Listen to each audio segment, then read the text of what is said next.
Hello and welcome to episode 9 of the Mental Health Family Hour. Today's episode is going to be about mindfulness and visualization techniques.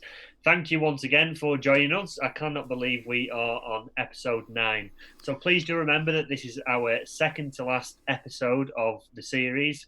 We are going to be doing some bonus episodes for year 6s and year 10s. However, the 10 episode series will be finishing at that. And can I just say now, if you do want any questions answered in regards to anything in regards to mental health or any of the previous weeks, email me them, which will come up in one of the further slides, or if Dave's already It's gone over. already right below me now. But it's sam.tyrer at lancashire.nhs.uk. So please do email me with any questions, and we will be doing a question and answer episode for our final one. I've already had some really good questions come through, so please do feel free to ask us anything. So, if you are watching the live stream, once again, just ask any questions as we go along. Dave will pick them up. We can answer them throughout the episode or at the end. If you're watching back on YouTube, the comments are disabled, as we've mentioned on previous weeks. And once again, myself or Dave are not a helpline. So, if you do contact us via social media, we won't reply straight away, but we will get back to you, whether that's in days or a week or whatever. I know myself and Dave are stepping back from social media as much as we possibly can. And then if anything does trigger anything, then please do reach out to some of the services that we've highlighted on the slide. So we've got the Samaritans, we've got Shout, which is a text-based support, and then the Hub of Hope. Once again, type in the Hub of Hope on your internet or download the app, type in your postcode, and it'll list all the local services available to you. Once again, Dave, on my mind over now. Right. So, once again, just repeating who we are for the second to last time.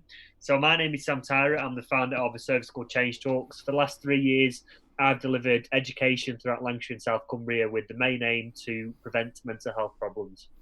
And I am Dave Cottrell, who changes his intro every single week. I'm a mindset coach, which I refer to as being a personal trainer for the mind. I help people with tips and techniques on how to actually look after a healthy mind. And in fact, this episode, I suppose today, has more of those techniques in it. A lot of the previous 9 episodes have been theory and talking and principle, which is what I do with my clients. But these techniques that we're going to be doing today, that I'm actually going to be forcing Sam to do, and hopefully wanting each one of you at home to play along too. Because, well, I'll be playing along while I'm doing it, and this is actually probably going to be my favorite episode because mindfulness, it's just a wonderful thing. It's a great tool, and it was one of the big things that turned things around for me in mental health as well. So, in terms of if there's any young people watching, okay, when I talk in the schools, when we talk about mindfulness or meditation, we're not just talking about sitting there going, hum, you know. Some people might do that. That's fair enough. And, if that works for you, that's great. But any young people watching, we're not just talking about sitting there cross-legged, sitting on a rug, going like that. Okay, so Dave, start us off. What exactly is mindfulness, please? Okay, so the traditional definition of mindfulness is considered as present moment awareness. Now, I use mindfulness slightly different, and I refer to it just being aware of what moment you are in. So often we refer to we bring someone to mindfulness if that person is, say, anxious about the future, or if they are depressed about the past, or if they're thinking about all sorts of things outside of what they're doing, and then their attention is off where they are. Now, I think, as we're going to see today, I'm going to show you how to use mindfulness to both actually create a future, and I'm going to show you how to use mindfulness to change and edit a past, which not physically. I'm not actually ever going to physically change someone's past, but I'm going to help you change how that past is stored, and we're going to use mindfulness and visualization to do that. So it's about being present in what you're doing. Like the expression I've put up there is and that's not my phrase. I don't even know who the first person to come up with that was, but I saw it on a meme about 10 years ago that says, "My brain has too many tabs open." And if I actually look at my my internet browser behind the Zoom call that we're on right now, I've got at least 17 tabs open there. So, and it's like, that's the whole thing, is that you keep that now. when you keep those tabs open, when your browser's got those tabs open, it's using memory, it's using capacity, processing power. Not a huge amount on today's modern computers, but it's using some. Now, when we have tons and tons of different things from all different times, and things that might happen, and things that did happen, and things that haven't happened yet, or could happen, or definitely are going to happen, and we start getting like that, we lose the presence in the moment that we're actually in. So the mindfulness is a way of training you to actually be able to not just be in the moment that you're in, but if you are going to be in a different moment. We did mindfulness with the mental rehearsal on the teacher's special the other day, and we're going to be doing that from a more young point of view today. If you're going to be in a different moment, being in that moment deliberately, not being torn towards it, like saying, right, okay, I'm going to choose to do this. So we can be mindful in our memories. We can remember a great holiday, for example. We can look forward to something exciting. The thing is, if someone is anxious, if someone's anxious about something in the future and they're visualizing that, like we talked about way back on week 1, that person's already being mindful. They're just being mindful of the fearful future event that hasn't happened yet. They are in that moment. So what we're going to do is we're going to do 3 things today. We're going to look at how we can change that moment, make that moment better. We're going to talk about how we can be present in this moment. And we're going to talk about how we can use the past as well. And can you explain, Dave, how exactly do you be mindful? How do I be mindful? I've got a lot of different ways in which I'm mindful. In fact, actually, one of them's right here. I drew this on Sunday. I wasn't planning to show that. Transformer. Soundwave, my favourite transformer from Gen 1. Drawing is a great way for me to be mindful. In fact, I'll get another one. If anyone's into Japanese Studio Ghibli, I drew this Totoro. I drew that. He's my favourite Japanese character. Well, he's not my favourite Japanese character. He is, and I've drawn him in the past, but yeah. So drawing's one way I like to be mindful. Jigsaws have been a great way over lockdown because you're stuck in the house. But playing guitar, I like to play guitar mindfully. I like to run and I like to train mindfully. Now, this is what I say. It says at the bottom, not just meditation can be done with many of your favorite activities. You can play computer games mindfully. You can watch TV mindfully. You can read a book mindfully. You can do anything mindfully. It's about giving your attention to that. So, if you're playing Fortnite, you can be doing that mindfully. If you're proper in the zone and focused and in that moment and you're focused on what's going on there and you're not kind of got your phone over here and like just looking over there, sometimes the chat can take your mind off what you're doing. You can be distracted. You can do anything mindfully. And this is why I like to teach it. One of my absolute favorites that I like to do, and unfortunately we can't do it on today's because I'd have had to bring in a piece of music that's not copyrighted, although I do have some of those. The one I like to use is John Mayer's Gravity. It's a really good piece of music to really be mindful to. But I'll say to someone, right, sit and listen to this piece of music. Okay, and for the next few minutes, what I want you to do is I want you to pick out what's going on in there. Like, listen to it, focus on it. Like, focus on what's the guitar doing there, what's the bass doing there, what are the drums doing there, how many singers are singing right now. Like, and the more someone's into music, the more they'll be able to answer a lot of those questions. But anyone even with just a rudimentary knowledge of music will be able to start picking up on things. And what you do is instead of having that music on in the background and just kind of letting it do its thing, you mindfully sit there and enjoy it for 3 minutes, 4 minutes, 6 minutes, whatever it happens to be as a song. So there are a lot of different things that you can do mindfully. As you said, it's not just meditation. We are going to talk about meditation a little bit today. But mindfulness is not just that. You can do anything mindfully. You can eat mindfully. You can drink mindfully. I was going to do mindful eating on this one today, but I decided not to because the like noises on the microphone can. Well, I've done it with a big chocolate button when I went to a mental health conference. Someone was doing that, and I ended up sneaking a few extra ones as well. So probably wasn't doing it all. Yeah, well, I mean, I've done it in the past where we've. On like this one's obviously for kids. We did it with a mindful piece of chocolate, and you snap the chocolate and listen to what the chocolate's like when you snap it, and you smell the chocolate before you snap it, and you smell the bit that's on the end of it, and you end up having this one little square of chocolate that lasts you for like 5 minutes, but you get infinitely more pleasure out of it.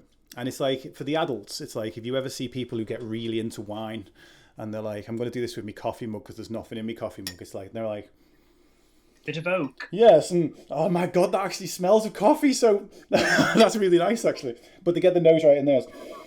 Now, what the thing is, whether we see that as a cool thing to do or whether we see that as a pretentious thing to do, I do the same thing with beer. I'm one of my long-term goals in life is to become a beer sommelier. Yes, it was very fancy.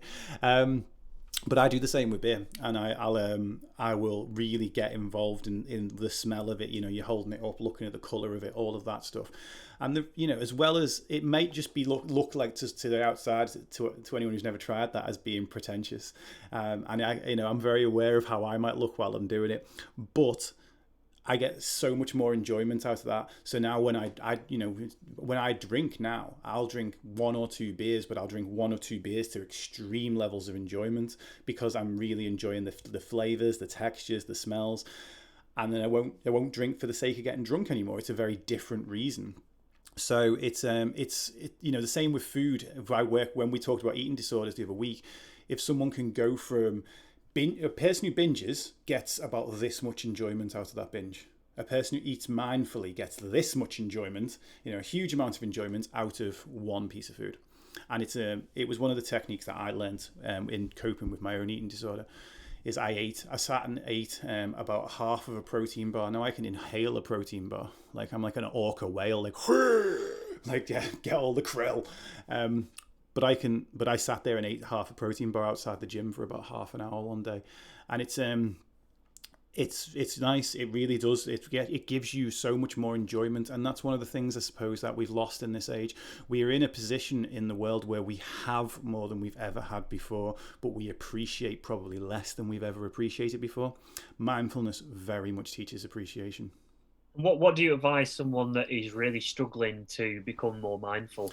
Okay. And from sort of personal experience, I've tried meditation or something, I'll find that my mind is just completely wandering off in different directions. There's like 100 things going through my mind. Even when I've switched off notifications coming on my phone, emails. Say if I sat there and did I use the Headspace app, which sometimes I do advise to people, by the way. Download an app called Headspace. It will talk you through guided meditation. Sometimes it can just feel like there's still loads going on. So how would you advise someone that is struggling to do, just to slow down and be mindful and present? It's supposed to be like that at first. It's a very strange situation where people think that, okay, some bloke on the internet says I should meditate. Cool, I'm going to go meditate and it's going to be easy. It's not easy. It's definitely not easy at first. And you will find that, and that's the thing is, that's what you're really trying to achieve. You're not trying to achieve this stillness of mind. People think that, they think of meditation and they think of like a monk that's there in the monastery, like just all kind of like perfectly zen and just completely calm all the time. And that's not realistic mindfulness in the situation that we are in. Meditation is like, if you think about it, the work. We talked before about celebrating the work rather than the result, and we really need to do that with meditation, because the result we're craving, whilst we're craving stillness of mind, well, those thoughts that crave the stillness of mind are keeping the mind active. And actually what we need to do is we need to praise and look for the actual work itself. And the work is, when your mind is going off in one direction, right, the trick is to bring it back. Now, bringing it back is the skill. Being completely calm and nailing meditation, just like completed it, mate. That's not the skill. The skill is, if my mind wanders, can I bring it back? No matter how difficult it is. And in fact, if it's really difficult for you, then actually, if you are capable of bringing it back, you're actually working harder than the person who just finds it easy. Same as any skill, like it is a skill. So the trick is to kind of, first of all, don't beat yourself up if your mind's going elsewhere. It's kind of supposed to. It's supposed to go elsewhere, because you've had your entire life of practice of your mind being on a million different things. Like, we are overstimulated from the day we're born. Like, you have the iPad whilst CBeebies is on in the background, and it's like you've got Peppa Pig everywhere. Like, and we want kids to do that. what are they called? That well, you're about to have your first one, so you'll have your "That's Not My Whatever" book. So that's not my tractor. Its wheels are too bobbly. You'll have those books, and we want kids to engage with those books and, you know, touch the textures and be stimulated and think about lots of different sensory experiences. And then we end up like, you know, we'll talk to them, and then they'll be in the car and the radio will be on, and then the two parents will be talking at the same time. There's always extra stimulus throughout our entire lives. And so the trick is to actually get used to just focusing on one part of stimulus. And we're going to finish this episode today with a body scan, and there is a downloadable version of a body scan that I'll link to at the end as well. What we're going to do with that is we're going to bring the attention to one particular area. Now, as a prerequisite for any of the stuff that we do today, if you find your mind wandering elsewhere, just bring it back. And bringing it back is doing the work. In the same way that going into the gym, grabbing a pull-down bar and like pulling it down, that's a rep. When your mind wanders, bringing your mind back to center is a rep. You know, going up and practicing your penalty kicks. When you hit that ball, like, and you actually kick it at the goal, that is a repetition. When you bring your attention back when you are meditating, that is a repetition. So actually, in a weird way, if you have to do that 100 times during a 5-minute meditation, you've done 100 reps. You've done a lot of practice. You've done a lot of work. And there's a great expression that one of the guys I run with says, it's not for this one, it's for the next one. The thing is, the result, it's just like when we talk about slingshots in the past. The result you want from the meditation is probably not going to be in this meditation.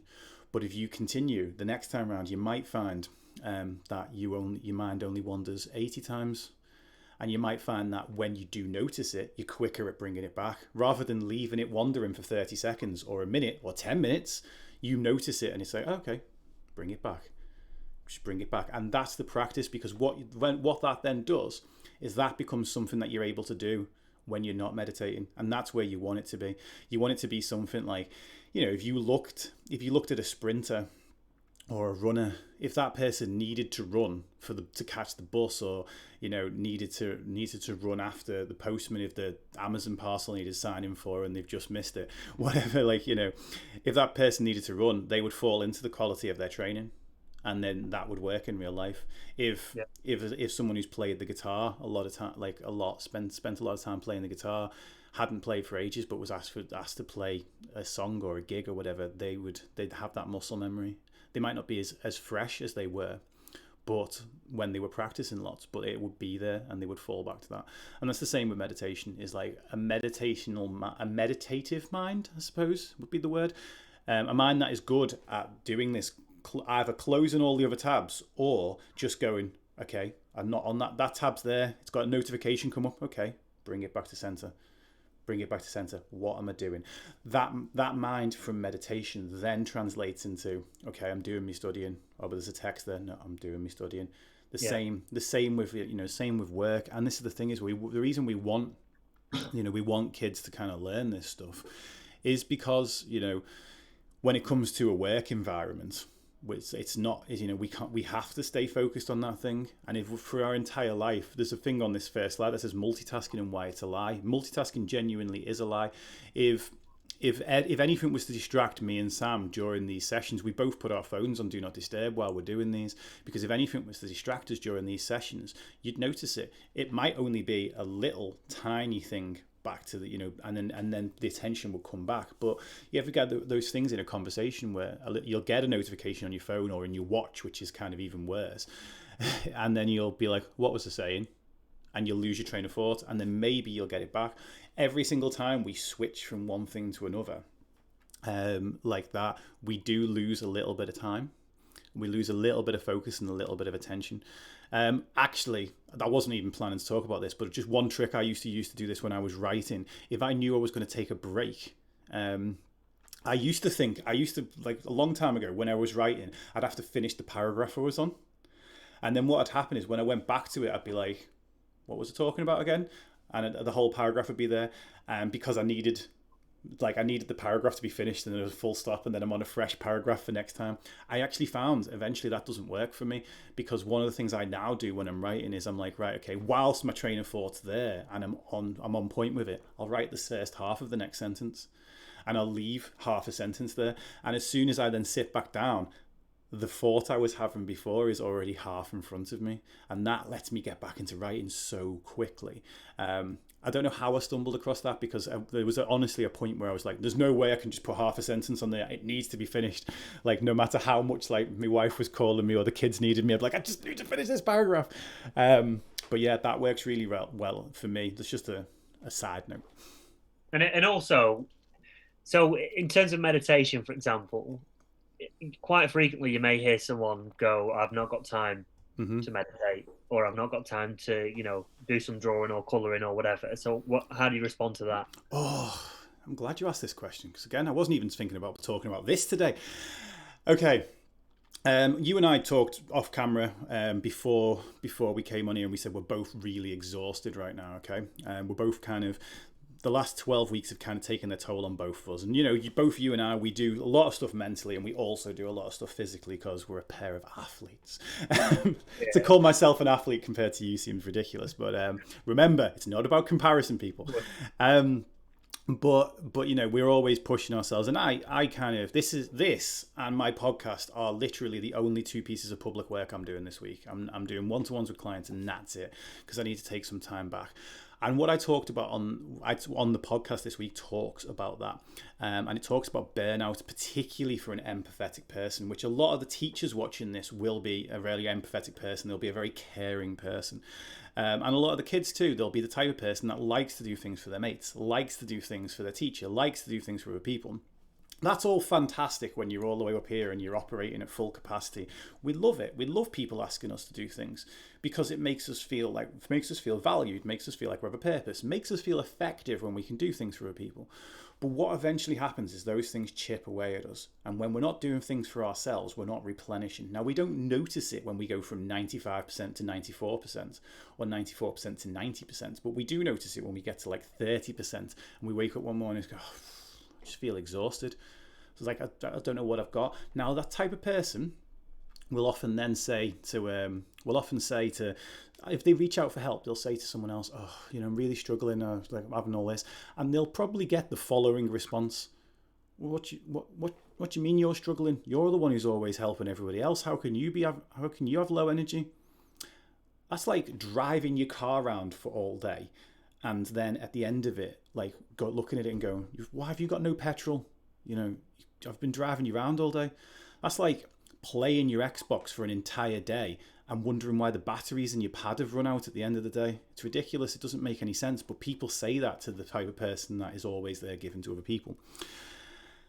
And now, here's the thing. There's an expression about that they say on planes, it's a bit of a cliche, but put your oxygen mask on before you help others. We talked about this on the Teachers Special a little bit. If you don't look after yourself, what happens is, you will continue to give all of your time to everybody else, but the quality of that time, the quantity of that time might still be every waking hour, 16 hours of the day, I'm looking after and helping other people, right? And you might be given that same quantity, but you're given quality of that time, you're given 10% to yourself, 20% to yourself. And then we all know, it doesn't take a maths whiz to figure out that 20% of 100 is 20%. So you're given 100% of your time, but 20% quality. So you're given 20% quality. Your overall what you're giving the person. Now, if you don't take time to look after yourself, whether that is mindfulness, or whether that is stuff from the Coping Strategies week, whether that is any of the stuff we've talked about, if you do not, you will continue to deplete the quality of what you put in the time that you're in. So the thing is, taking 20 minutes or 10 minutes, taking half an hour, taking an hour to go for a walk, taking half an hour to go for a walk, taking 15 minutes to read some fiction as opposed to something that taxes your brain in a different way, whatever it may be, taking an hour or 15 minutes or whatever out of your day, out of the 16 hours that you've allocated to do all of that other stuff, what's going to happen is that the quality of that's going to go up. Now, I'm going to speak briefly to the parents here, because the kids might not have experienced this one too much yet. But like parents, especially parents of older kids who've like managed to get a run in or something, or a gym session in before the school run or something like that. On the days when you do that, on the days when, let's say, you went to bed last night and after the kids were in bed, you had a bath and you read your book in the bath, and you wake up the next morning, what are you like on that school run? Like, I know myself. What are you like as a teacher when you feel like you've refreshed and rejuvenated over the weekend? You bring a much higher level of yourself to the table. I know myself that once my kids got to an old enough age for me to be able to get up and go to the gym before the school run, they got a different dad on that school run.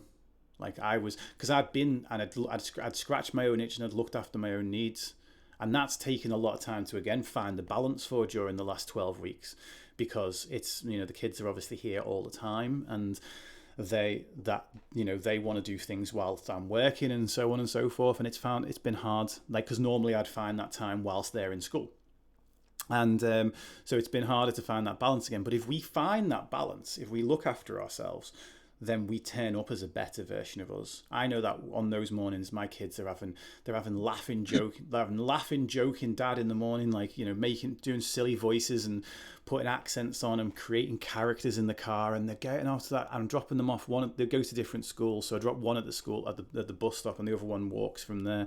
And they're there. They're getting out of the car with a smile on their face and all the rest of it.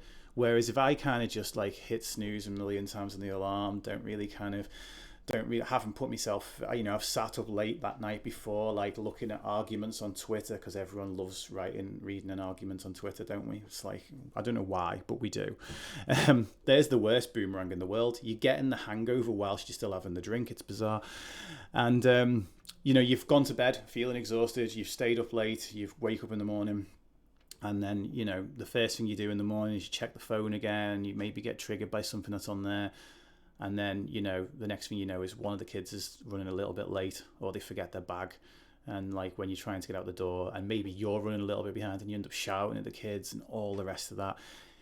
That's the thing, is when we're running on this, when we're running on the fumes of what's left in the tank, that's what we're giving people. We're giving people fumes. We make it like we're giving people all of our time, but the quality of that time is non-existent. So, yeah. I'm going to shut up now because I wasn't even meant to talk about this today. Something that do you know the book Atomic Habits? I do. I love it. Something I found really useful in that book was where it said if you want to start a new positive habit, tie it to another one. Yeah. So, for example, how I introduced mindfulness and journal writing into my life, and to make that a new positive habit that I was practicing on a daily basis. Every morning I have a coffee, and that is a habit for me. So every morning I basically tied practicing 1 to 2 minutes of meditation with that old habit and introducing a new one. And now that I've stuck, because I think that in the book it says that it makes it a lot easier tying a new one to one that's already in place. Yeah. So just, you know, that is just one bit of advice that, you know, we can give in terms of if you want to introduce, say, meditation or journal writing to practice mindfulness. If you are someone that gets up in the morning and you're having a brew on your own, you sit down, instead of looking through Instagram and loads of stuff that can bombard you, and you want to introduce, you know, meditation, then try tying it to that. Yep. Definitely. And that's for one of my clients, for any of the adults watching, by the way, I create guided meditations full on. I don't normally sell it. I'm not selling, but I do create them, and I've created one for one of my clients tied to his morning coffee. And what we do is we use like the holding of the cup. It will be like feeling the warmth going through his hand. We'll tie a mindfulness to that, the smell of it, which is I think why as soon as I smelt this before and I got that coffee smell, I was like, whoo. It kind of it's an anchor. The same thing that we did with you a couple of weeks back, where I anchored that memory for you. It's like that. Does it still work? Yeah. Yes. Good. Before we move on, I've totally and utterly forgot to put anything about gratitude in here, which isn't really mindfulness, but I like to create a mindful gratitude practice. Is that cool? Yeah. I've got a gratitude journal as well, actually. Okay, so I'll go back. I'll stay on the mindfulness slide for now, and I'll go to the time travel one in a minute. Gratitude, it's because you were mentioning journaling that made me think about gratitude. Really, gratitude is one of these. it's a form of mindfulness that gets almost stops being mindful. So people, when they start doing a gratitude list, what they will do is they will write down 3 things that they're grateful for every day. That's the habit, right? So like whilst I'm brushing my teeth, I'm going to write down things that I'm grateful for, which is actually impossible because I write and brush my teeth with my left hand. Have you ever tried brushing your teeth with the other hand? Yeah, I did when I broke my right hand. Actually. Yeah, exactly. I'm just like, oh, this is horrible. It's the same as actually now. It's okay with if my electric toothbrush runs out of power, and trying to brush your teeth using that with it's horrible. Yeah. Anyway, but gratitude, people will sit there and they'll write down 3 things I'm grateful for. And the thing is, at first, they feel the gratitude, right? Because their brain has never tried this technique before. But so many people that I know that work with gratitude, it begins to mean nothing because eventually, every activity, when we start it, we have to do it mindfully. We have no choice because we have to think about what we're doing. Think about, and especially for any of the older kids that are thinking about driving a car, you're all going to think that my parents can do that. How hard can it possibly be? And you're all going, and right, which means right now you were at a stage of mastery called unconsciously incompetent. So right now you don't even know how bad you are at something because you've not tried it, and you probably think you're going to be awesome at it, and you will be in practice. But the first time you get in that car, rude awakening. And then we go to consciously incompetent, which is quite a quick switch, which is I can't do this, but I know I can't do it. And like now I'm aware of how much I can't do. And with practice, we move into something called consciously competent, which is basically means I can do this, but I've got to try. So that whole thing where you turn the volume down while you're reverse parking because you need to see better, you need the volume down. Or like, when you get to that point in your driving lessons where you can drive okay, but if your driving instructor talks to you about anything other than driving, if they ask you like what you have for breakfast or whatever, you're like, what? And you forget how to drive. You need to focus. And again, eventually in time, we get to something called unconsciously competent, which means we can do the thing without even thinking about it. People, you'll get kids that can have a conversation while playing Fortnite. You'll get kids that can have a conversation while playing the guitar or whatever, because they've got to the point of being unconsciously competent. And at that point, they don't need to think about the thing that they're doing. This becomes what happens with gratitude. People become unconsciously competent at it. So they sit there and it's like, it becomes like almost a chore. And they're just like, okay, I've got to do my gratitude. It's a habit. So I've got to do my gratitude. I am grateful for my kids, the roof over my head, and the fact that I've got food in the cupboard. And they'll move on. And then again, like I said before, they will have the gratitude, but they will appreciate 0 of it. They could write 100 things on that list and they would appreciate it very, very, practically not at all. And the trick is here to actually sit there and focus on it and say, right, okay, how grateful for this thing I am. And the way I actually often say to do this is imagine your life without that thing. And then take it out with a visualization, sit there and imagine your life without that thing. I hate doing this if I ever think about my kids as the thing, because imagining without them is an instantly very emotional. I'm like, literally there are tears behind my eyes right now. And then I put them back in and oh my gosh, do I feel the gratitude for those kids. Like, not just the sake of going and writing kids on a paper. Like, imagine, right, the house that's over my head right now, imagine it just all disappearing and me being sat out. And it's quite cold today. It's a little bit windy. Imagine being sat there just in a pile of rubble. It's uncomfortable. And then when I put my house back, I appreciate it 10 times more. It's like negative visualization, isn't it? Yes. That's actually part of something I'm reading in terms of Stoic philosophy. Yeah. How they actually, they sort of encourage you to visualize things being gone. Yeah. And it truly grounds you and makes you appreciate what's around you. Because you just, you don't do it all the time, but it does truly make you appreciate that you just don't know what's around the corner. Yeah, exactly. And this is going to sound, again, I'm going off on a bizarre tangent here. This is because you said there's no chance we're going over today. We're definitely going over now. One of my clients and a guest that was on my podcast, she lost her dad last year. And she was out cleaning her dad's flat, and basically, one of the neighbours came up and said, "Oh, your dad he's a great man. He was always helping out around the building. Like, he was so appreciated by everyone." And she turned around to him and said, "Did you ever tell him that?" And he's like, "I don't think I did." And she got really upset by this, and I can totally understand why. And this is the thing, is like one of the Stoic philosophies is the whole Memento Mori, isn't it? It's remember you will die. And it's like we tend to appreciate things once they're gone. Yeah. Now that we don't want to fake that situation. We don't want to like literally get rid of something in order to do that. But we can, using visualization, imagine what it would be like to be without that thing, and then give your appreciation to it right now. And I love showing appreciation to people, to my friends, to my family. I love showing it because that's the whole thing, is like, you and I know that we only get a very small amount of feedback on what we've done. And literally, as I'm saying this, Leslie's just given us some feedback. So we only get a very small amount of feedback on what we do. So it's very hard for us to know how well appreciated this show is, how well appreciated what the rest of our work is. We don't get that level of feedback. It's not, we're not doing this for applause or anything, but like, this is the whole thing. If you're out on a stage or if you're out singing songs or whatever, people clap at the end of it. They show their appreciation. People come and tell you, and you only see a portion of that. And I think it is really important to show people that you do appreciate them. If you're a kid watching this, tell your favorite teacher that they are your favorite teacher. Not in front of all the other teachers, because then all the other teachers will be like, why aren't I your favorite? But don't tell your favorite parent that they're your favorite parent, because that's a very taboo subject. But tell your teacher that you appreciate them. Tell your parents that you appreciate what you do. Parents, the same for your kids. Tell your kids that you appreciate them. Like, yeah, my kids can be a pain in the backside at times, but I massively appreciate them. And it goes back to what we were talking about, the what does it take to be enough in someone else's eyes. And I would love to know what people answered to that question, because I would almost guarantee that everyone said you're already enough. I didn't reveal that answer a few weeks back, but I imagine if you ask someone, what does it take for me to be enough in your eyes, the answer that will come back most of the time is, well, you are enough.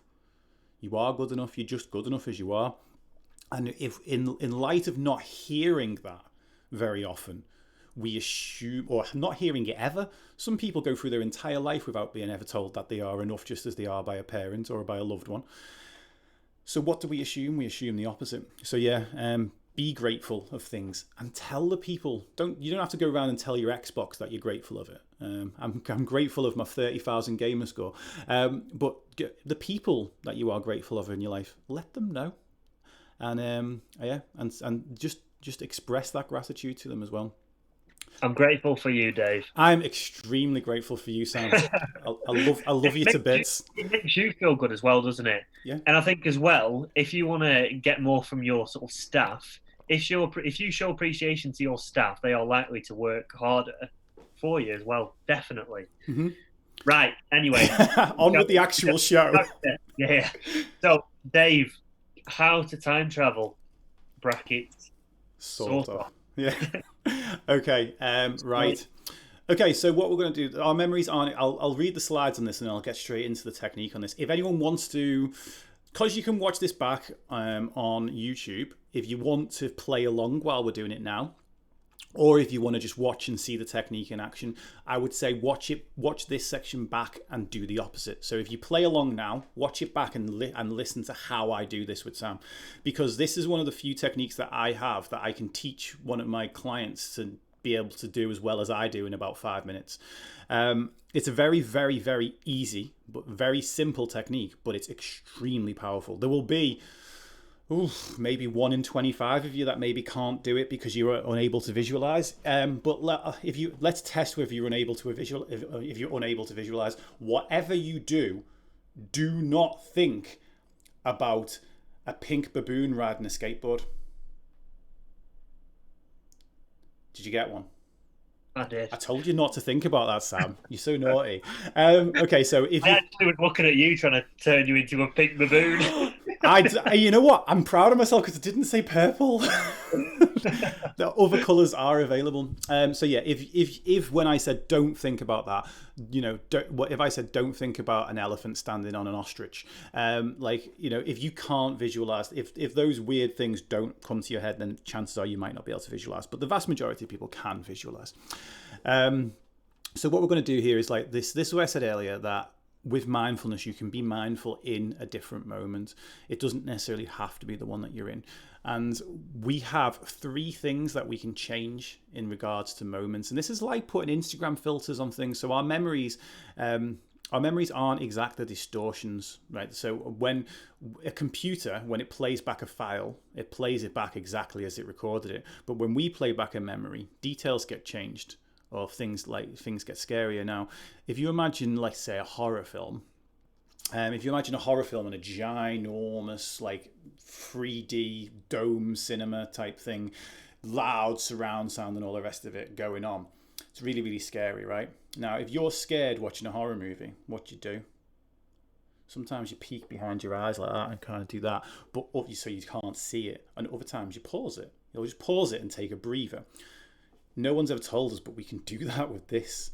So what I'm going to do with Sam first, we're going to go with weakening a bad memory first, and then we're going to go with strengthening a good memory. Now, if you are playing along at home, please go for a memory that is moderately uncomfortable. Please don't go for your worst memory ever. This will work on your worst memory ever, but I'm not there to kind of one-to-one guide you through that if you get too upset. And you are about to experience emotions that go with a memory. So if you don't, you know, this isn't me saying don't when I really want you to, like I did with the gorilla a minute ago. This is me saying don't go for your worst. Just genuinely go for a memory that is 6 or 7 out of 10 in terms of difficulty. Sam, I would like you to remember something difficult and let me know when you've got it. I've got it. Okay.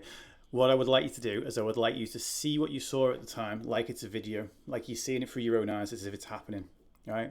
I want you to hear what you heard at the time. And I want you'll begin to feel what you felt at the time. You should already be there.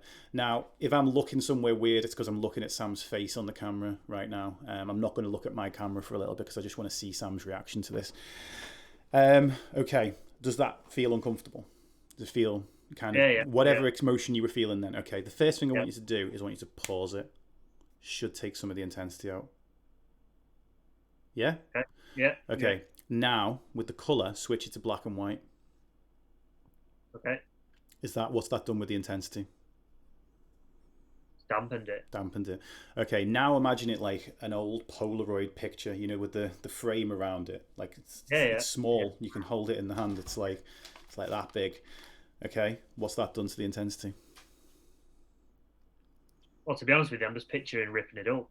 Okay, interesting. That's good. So because I pictured it on sort of the Polaroid picture, and then I'm just ready to. That's really interesting that you've gone there, actually. So yeah, at this point, there's a few different things you can do. You can squeeze that down like you would if you were zooming out of an image on your phone. You can pick it up and you can throw it into your past. Or you can do what you've just done now. You can rip it up and get rid of it. Now, let's go with that. Let's rip it up and then let me know what happens to the feelings. It's gone. It's gone. Okay. Excellent. Remember the sounds from that time. You might not have much emotion attached to this now, which is great because the visual with things just worked on you really, really well there. Now with the sounds, what you could hear during this memory, right? The first thing I want you to do is I want you to kind of muffle it. You know, like when you're walking past the nightclub and all you can hear is that type of thing. The clarity's gone out of the sound. Muffle it and tell me what happens. Strange. It's hard for me to picture what the sound was like, but what I'm thinking of is actually what I was thinking within my own mind at the time. Okay, good. Right, that is a sound. Muffle that sound. Okay. What does it do to the feelings? There's none there. Okay, cool. So whatever that muffled sound is now, let's just turn the volume right the way down on it, and then pick that sound out your head and just ping it off into like some distant speaker. It's all echoey and silent and quiet in the distance. This feels like a blank canvas now. Okay. Remember the same memory and let me know how you feel. Definitely not as bad. It's all right.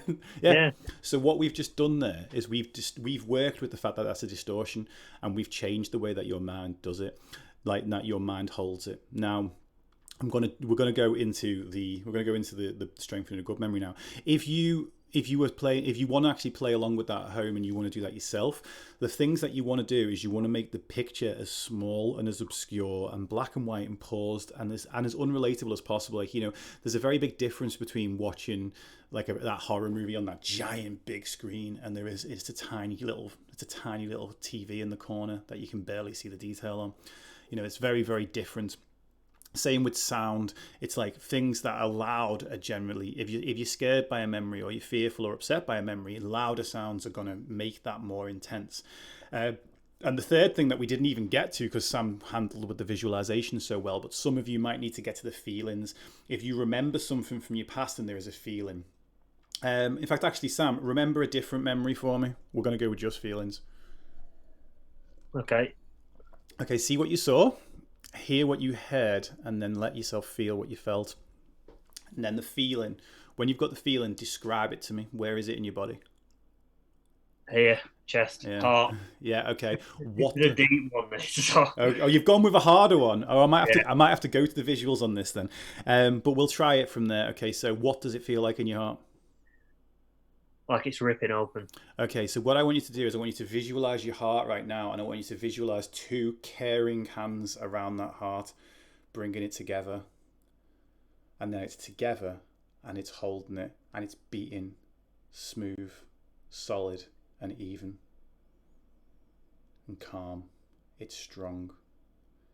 What does that do to the feeling? Comforts it. Yeah. Okay. Slows your breathing down as well. Yeah. Exactly. Went there then. Yeah, well, this is what happens.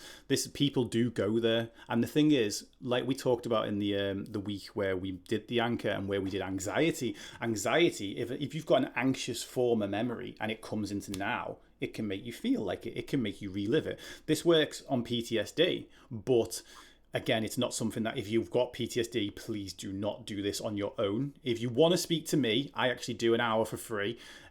So like I can't do that for the kids, unfortunately, but I can do that for adults. If you're an adult and you've got PTSD and you want to actually go through this process with someone monitoring you whilst you're doing it, then you can get in touch with me and I can talk you through this one-to-one. But it does even work on PTSD because a person kind of say as well, Dave, that from an outsider's perspective, it might feel quite strange, and you might think, "Oh, I'm not doing that."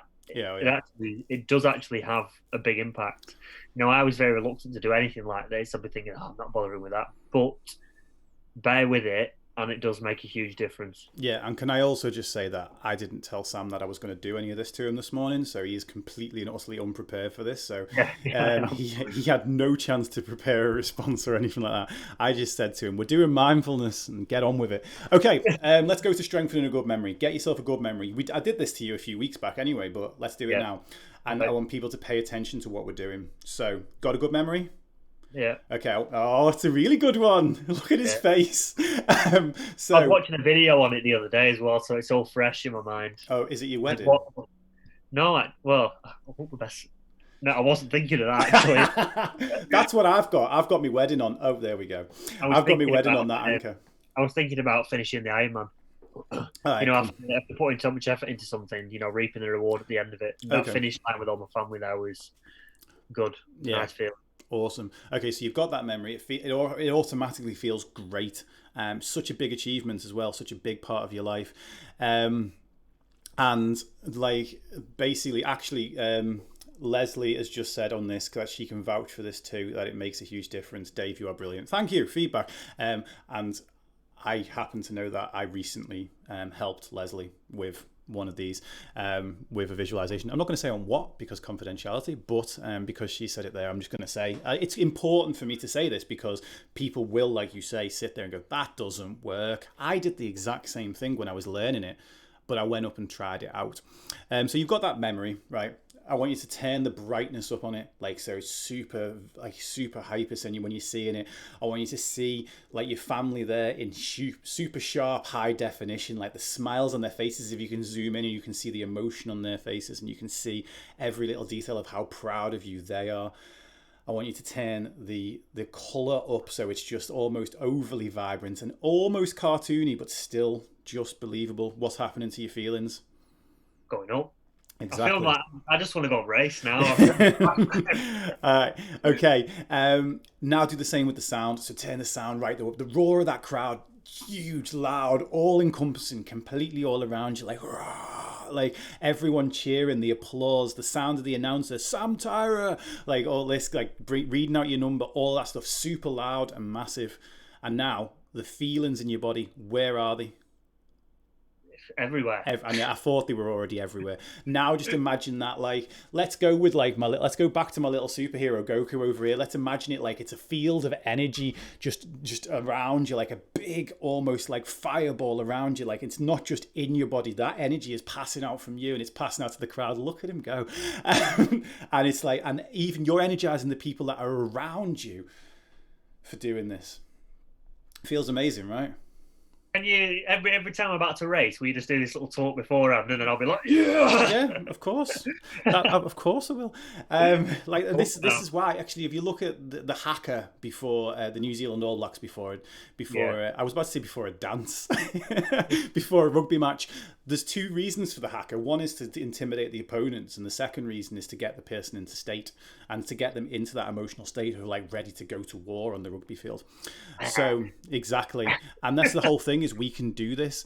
And you know the beautiful thing is, like, yeah, Sam wants to go and run right now, but if you imagine like how you can apply this, it's like thinking about one of your best and biggest achievements in your life, and then bringing that like energy, bringing that feeling, seeing those visuals bigger and better, hearing that sound. You imagine feeling like that going into an exam. You imagine feeling like that going into a football match at school. You imagine feeling like that before going and doing a dance recital. You're feeling just full of that confidence, full of that energy, full of achievement. You're going to get out there and you're going to absolutely do your best. And it's like that's one of the reasons that we do this, is for that reason. So that's how to strengthen a good memory. Weaken a bad memory, make all those visuals and those sounds and those feelings as small as humanly possible. Strengthening a good memory, make them as big as humanly possible. Like Instagram filters for the brain. Only these ones actually genuinely do make you feel happy. The filters definitely don't. These filters do. So no, I meant the filters on Instagram. Oh yeah. I know. What was I going to say then? If anyone wants to ask any questions for the end of the show, please do start to put them in the box now. Moving on, Dave. So mental rehearsal. Oh, I've gone too far with my slides. Okay, we've still got time. Mental rehearsal. So we talked about this in anxiety. We prepare for what we don't want, right? So we see the situation of like asking that person out in school and it going wrong, or we see the situation of sitting for the exam and not being able to, and our minds going blank, and we prepare for it. There's some great studies done in terms of like athletes and mentally rehearsing and stuff. And I think there was one about sprinters where they had a person linked up to all the electrodes, and when they told that person to mentally rehearse what they were doing, mentally rehearse their event, what would happen is they would activate in the right order, like the same muscles would activate in the same order as they would if they were actually running the race. And there was another one where where they were doing basketball free throws, and there was three groups. One group was told not to rehearse, not to practice at all. Second group was told to practice for an hour a day physically, and the third group were told to practice for an hour a day mentally, seeing themselves doing well, seeing themselves making the shots. When they went back a month later, first group, unsurprisingly, no practice, no results, didn't get anywhere. Second group practiced an hour a day physically, got an average increase of 49% on their score. Makes sense. The more we physically practice at what we're trying to do, the better we get. But the surprising piece of data on this was the second group. The third group was the ones that were told to mentally rehearse for an hour a day. They got an increase of 48%. So not as much as the people who physically did it, but only 1% less. And the reason for this being is that, there's an expression in neuroscience, which is what fires together, wires together. When your brain visualizes, our brains can't tell the difference between fantasy and reality. And eventually that'll lead into some of the best VR experiences ever. The fact that our brains can't do that, because as soon as you trick our brain into seeing something and making it think it's real, done. Now, the thing is, when we do visualize things, we start to learn the skill of that a little bit. So if someone wants to learn the piano or wants to learn a dance routine, if you visualize that and go over it in their head, and what you want to do is you want to visualize yourself doing it well. And you want to do things like correcting mistakes, because you can do great things. Like I've put it here, it allows for practice in situations in detail, even especially useful for situations that we can't go and do. So one of my clients that did this, a lot of my clients did this. One of them recently won a powerlifting competition. She's a female client, won her weight category in powerlifting, and a week before she came to me and we did some visualization work. And literally when she got her medal, she basically said, visualization is my superpower, because what she'd been doing, she'd been failing her lifts up until then, and her brain got into the fact of, in her head, she was visualizing what happens if I get out there, I go to do my lifts and I fail.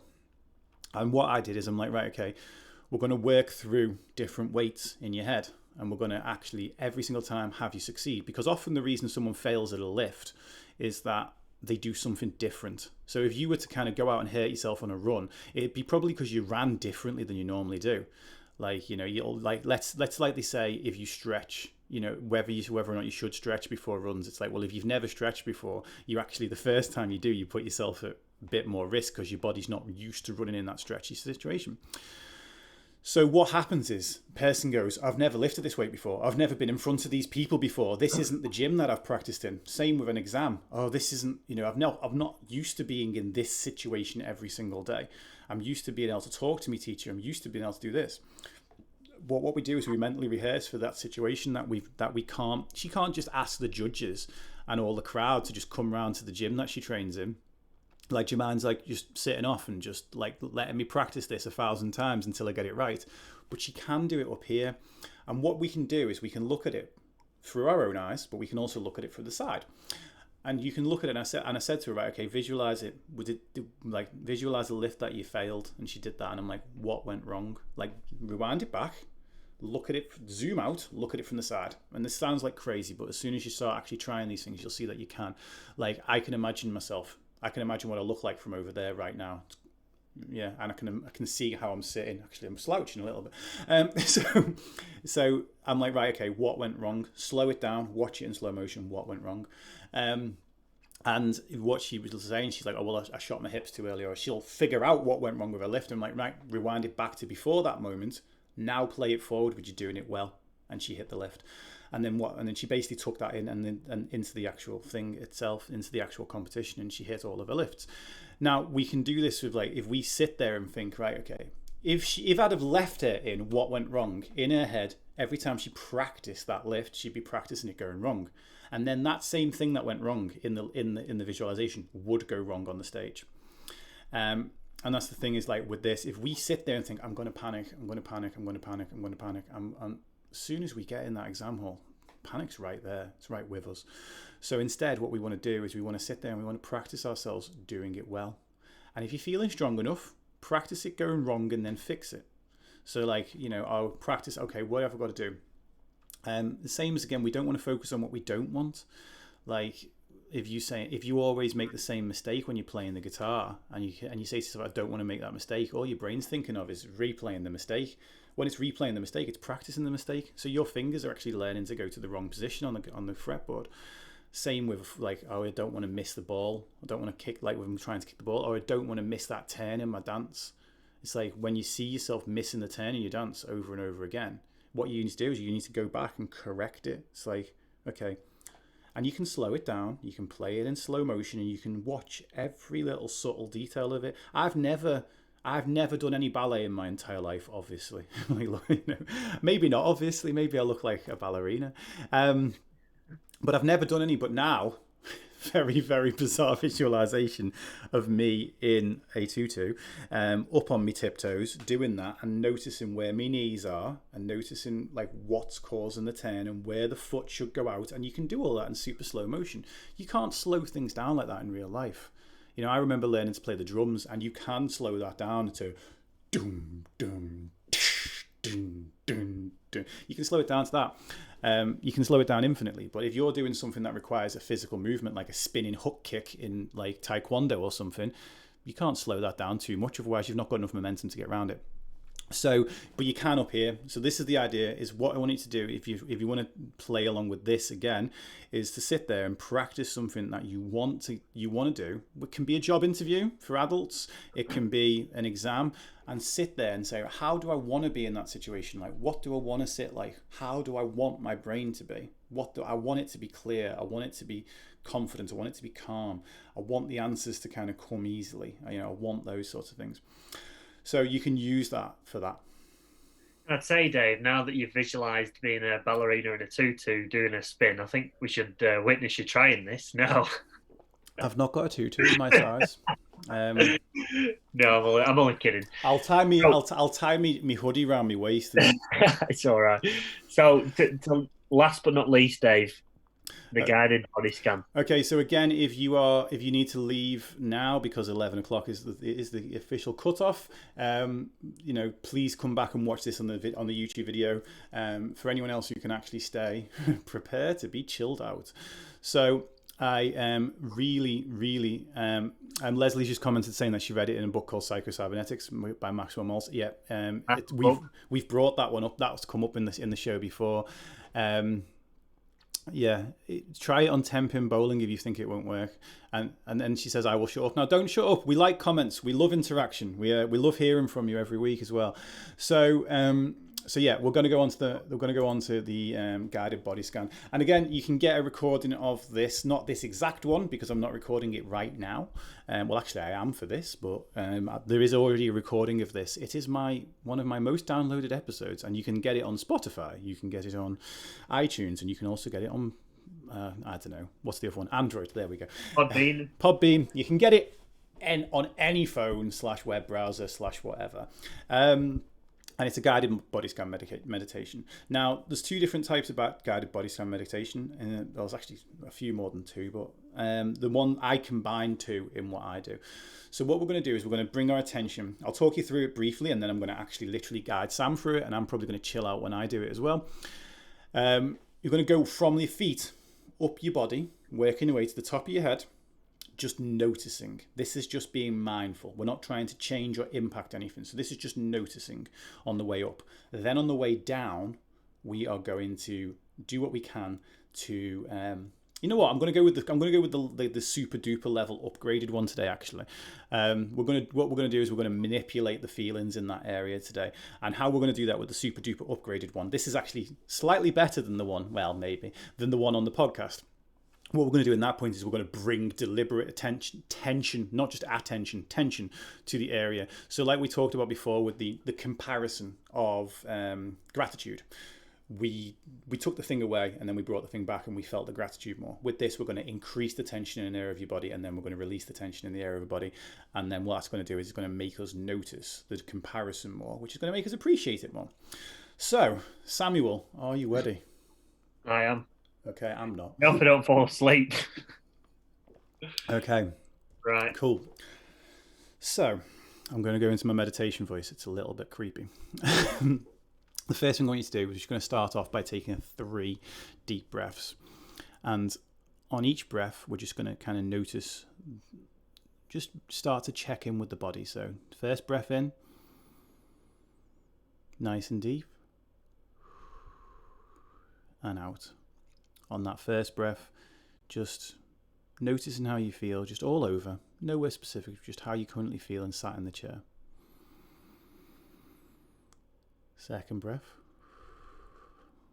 the room around you begins to just blur out a little bit, your attention going deeper into your body. On your third breath, let's just focus just on the breath itself as it fills up your lungs, and how it feels to release. So the first place I want you to bring your attention to is your feet. We're not going to do anything with them. We're just going to notice how they feel. Notice the temperature of them, whether or not they're in socks or they're bare right now or they're in shoes, what the feeling of those shoes are. Go notice whether both feet feel the same. Probably something you've never even really thought about, but do both your feet feel as warm or as cold as each other? When we take the next breath, we're going to notice what the ankles feel like. Just bring your attention to both sides of the ankle, the front of the ankle, the Achilles tendon at the back. Just notice any feelings or sensation there. You might be wearing long trousers. There might be the fabric brushing against them. And as you breathe in and breathe out, slowly bring your attention up to your calves and your shins, the lower leg. Not trying to change anything, just being aware of what is there. The next step is going to be to think about the knees. The knees can be an area that people hold quite a bit of tension. So just check in and see whether that is true for you right now. Do your knees feel tight? Or do they feel loose? Not trying to change anything, just accepting it for it as it is. In this moment, being with the knees, knowing that in another moment we will move again.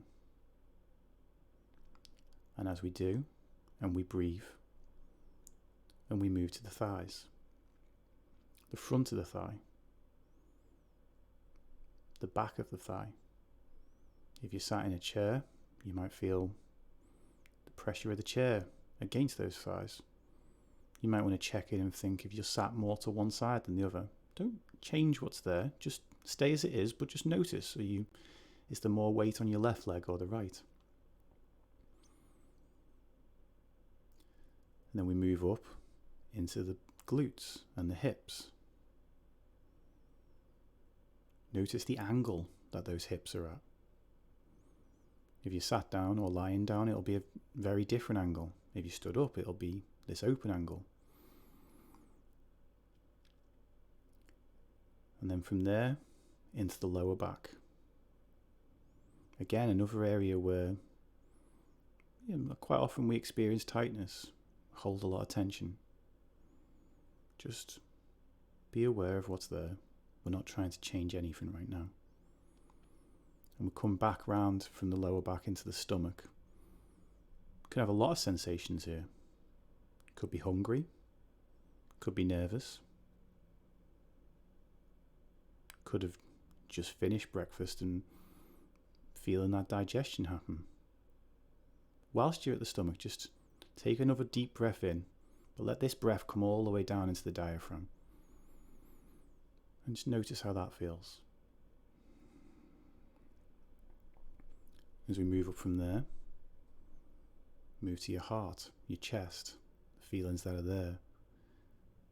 See if you can tune in to feel your heart beating.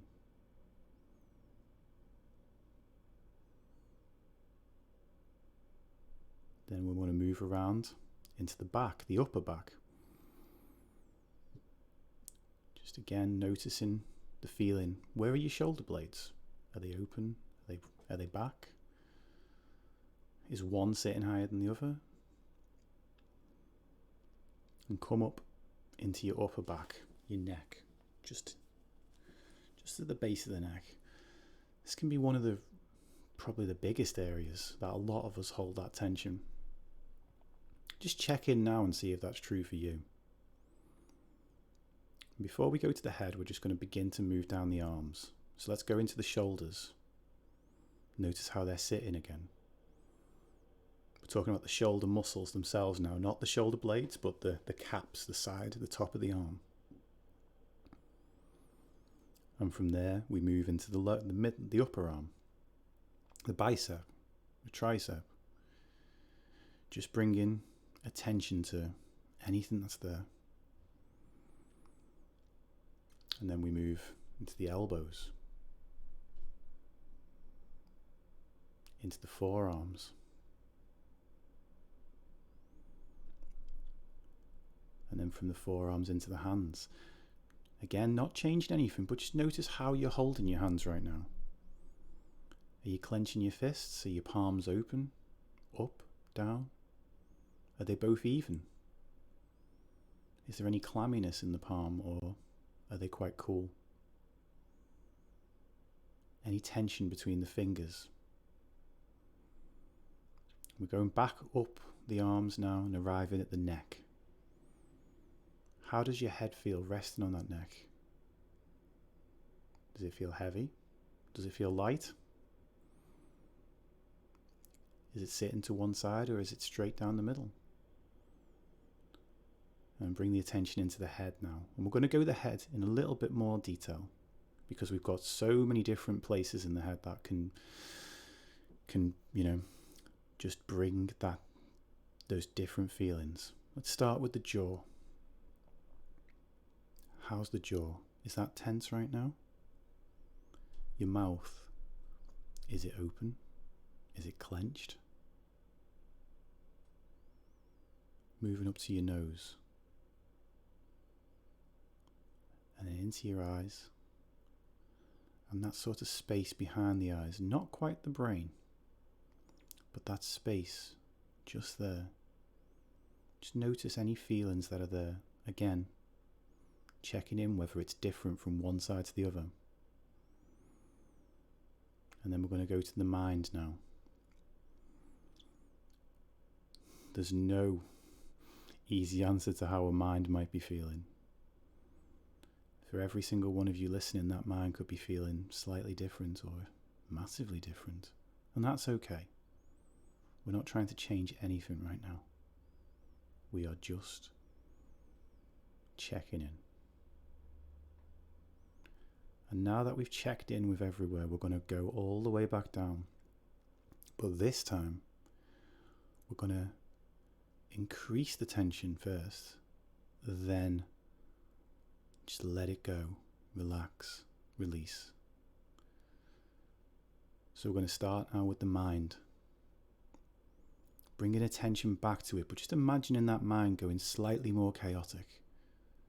The neurons firing faster, holding tight together for a second and then release.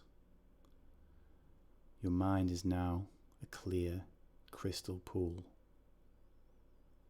Not even a single ripple on the surface of the water. Easy, calm, relaxed. Going into that space behind the eyes and maybe even crunching up your forehead. Closing your eyes tight, holding them as tight as you can, and then release. And feel that wave of relief. Same in the nose. Pull the nose up and in, scrunch it. Almost put a repulsed look on your face and hold it, and then release. Take a nice deep breath through that nose and release the breath through the nose too. Now onto the mouth and the jaw. Not too tight, but we want to clench that jaw just a little bit. Not as tight as you can, we don't want to hurt your teeth, but just a little bit of tension holding in that jaw. And then when you've held that tension, let it go. Release, relax. However your head is now on your neck, imagine it just weighing down on that head. Weighing down on your neck, compressing the neck, and then as if you've had some helium balloons tied to the top, just release, relax and lengthen, and your head is as light as air, floating on a calm, relaxed neck. Now going into the shoulders and down the arms, what we're going to do is we're going to pull those shoulders up, we're going to tighten the arms, clench the fists, hold them, maybe even feel some shaking in there. And then release those hands and the arms down to your side. And relax. And now the upper back itself. We're going to raise those shoulder blades towards the top of our heads as if we're carrying heavy bags, heavy loads onto the side. Really shrugging those shoulders up and then let them sink down. The shoulder blades fall down and back. Your back feels open. And as you sit in the chair or as you lie on your bed, I want you to just relax your upper back into the chair, into the surface. feel like you're taking up more space on that surface with a big wide back. And now come round to the front and into the heart, and just take your right hand and place it over your heart. And now what we're going to do is we're just going to imagine that heart just beating smooth and easy. And like when we talked about gratitude earlier, I want you to just take a moment and be grateful for this heart. Be grateful for the fact that it beats, gives you life-sustaining blood and oxygen. Dutifully, all day, it sits there looking after you. And it's able to give love and gratitude to others too.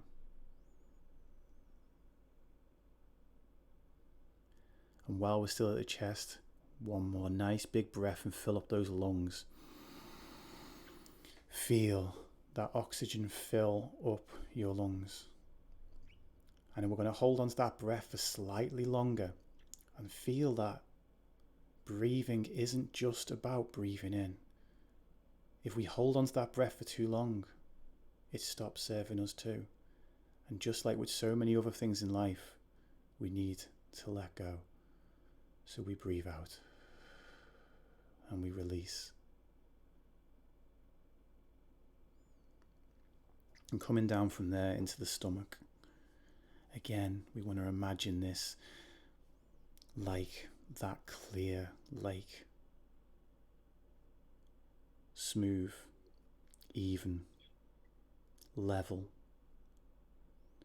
Any feelings that are in there, just imagine like someone turning down the intensity on them.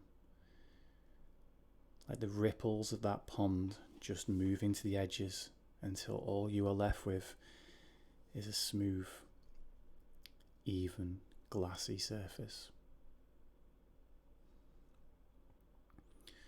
And into the lower back. Just now imagine tightening that back. Pull your stomach back into it.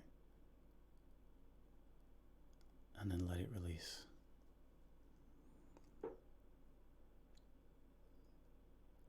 Into the hips.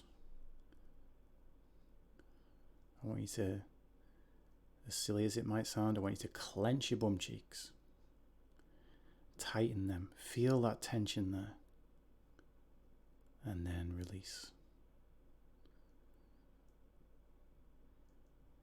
With the legs, straighten out those knees, tense those quads. Take a breath in and release. And with the knees, just move them round in little circles, one way and the other. Just circling at those knees. Into the calves. I want you to pull your toes up as if your toes are trying to touch your knees. Feel the tension in those calves. And then just relax and let that go. And into the ankles now. Just like with the knees, little circles one way. Little circles the other. And then finally, just wriggle all of those toes. Scrunch them up. Feel them tight. Hold that last little bit of tension just in the tips of your toes. And then spread them out and release. And relax. It's not a bad way to spend a Tuesday morning, that is it? I've just gone to sleep now. I don't want to carry on working. I really enjoyed that, Dave. Oh, me too. I've got to sleep now. No, I really enjoyed that. It's good to check in on your own body as well, because I've got quite a few sore bits, so that was good to sort of talk it all through. I can't even function now. Do you want me to give you a meditation to bring you back up again? Is there any questions from anybody that anyone wants to ask? No, Leslie's just sent us about 1,000 Z's. She's having a nap now, which is good. I enjoy that nap. There's not. If anyone does, we're going to sign off in a few seconds, so you need to be really quick. I'll just email me them for next week. So that's just as a reminder on that. Sam's email address is at the bottom of all of this at the whole time. So it's sam.tyrer at, I can't see it on my screen. LancashireCare.nhs.uk. My screen has just gone to the Decepticons logo because I've just finished the. If I minimise that, is it Baby Yoda behind it? It is. Oh, let's just leave Baby Yoda on screen for now then. Amanda Sally Sam says thank you. But yeah, that's it. We went over. Yeah, about 20 minutes. Thank you very much for tuning in to episode 9. Really appreciate the support over the last 9 weeks. So we've got one more episode to go. If anyone wants any questions answering, then please feel free to email me and we will go over them next week. Whether that is about any mental health topics or if you want to ask anything personal to either myself or Dave, we're happy to talk about that as well. So thank you very much and we will see you next week. It's been a pleasure.